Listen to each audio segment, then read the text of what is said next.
Congratulations, Alex. Thank you. Thank you. Big time stuff there. We saw all the emotions at the end of this match. What was going through your mind?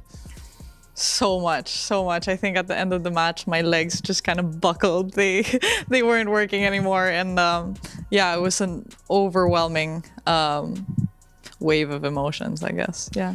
Great tennis, but I want to ask you too about playing on that court. Yeah. What did you notice? What did you take away from center court?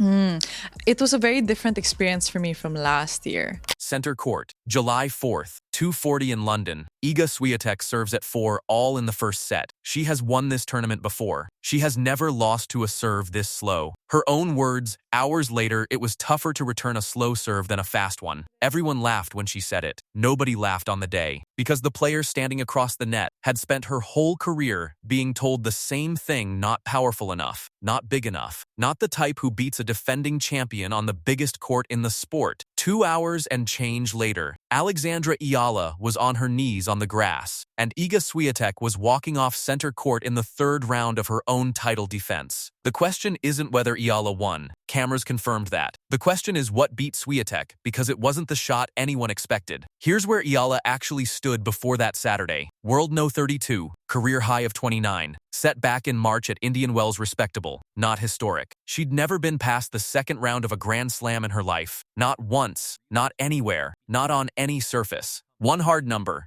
She came into Wimbledon seeded 29th, which meant the draw expected her to lose early to someone ranked higher. One human detail. She'd trained for this specific kind of match, the one against a bigger, stronger opponent, since she was a kid, hitting balls with her brother and her grandfather after school, in ruffled socks and light-up shoes, years before anyone outside the Philippines knew her name. So the story going in was simple. Talented, limited serve. Probably a second-round exit, maybe third if the draw was kind. But here's what nobody noticed. Not the seeding committee, not the broadcasters, not even Swiatek's own team when they studied the matchup. They were all looking at Eala's weakness. They weren't looking at what she'd built around it. Swiatek said it herself, minutes after the loss, still trying to process it. Returning that slow second serve was mentally tougher than returning a fast one, because everyone assumes it should be easy, and it wasn't. That's not a fan's opinion. That's the 6-time Grand Slam champion, describing the exact thing that beat her. Then the broadcast booth. Greg Rusetsky, on BBC Radio 5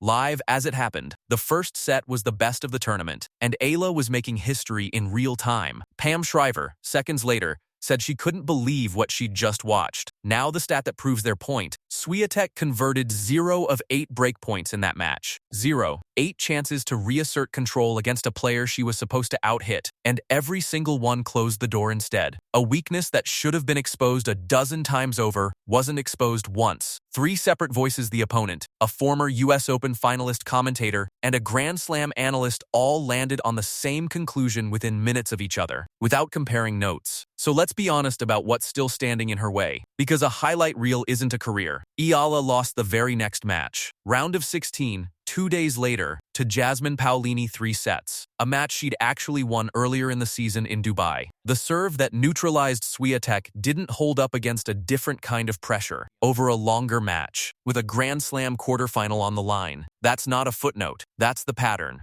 Her ranking still sits at 32. Her career win total against top 10 opponents stands at 7 wins to 4 losses, good, not dominant. And she's never gone deeper into a major than this 4th round. Beating a champion once, on one afternoon, on one surface, is a moment. Doing it consistently, deep into the second week, against a full run of seeded players, is a career. The gap between she can beat anyone on a given day and she is a threat to win the whole thing is exactly where Alex Eala is standing right now. And that is what makes the next part of her story so important. Here's what I want to know from you. Does Alex Eala reach a Grand Slam semifinal before the end of 2026? Yes or no? Not eventually. Not someday. This year. Drop your prediction below. I'll pin the best one. Zoom out past the scoreline, past the Philippines, past tennis Twitter for a second. Every sport has a version of this moment, the outsider who beats the system's favorite on the system's biggest stage. And the sport has to decide what to do with that. Serena Williams did it as a teenager against Arantxa Sánchez Vicario. Naomi Osaka did it to Serena herself, years later, at the US Open. Neither of those matches were the end of the story. They were the first line of it. Eala's version has a detail those didn't. She is the first player, man or woman, from an entire country of over 100 million people to reach the second week of a major. There was no Filipino roadmap for this, no academy pipeline, no prior generation to learn from. Just a kid, her brother, and her grandfather, running drills after school.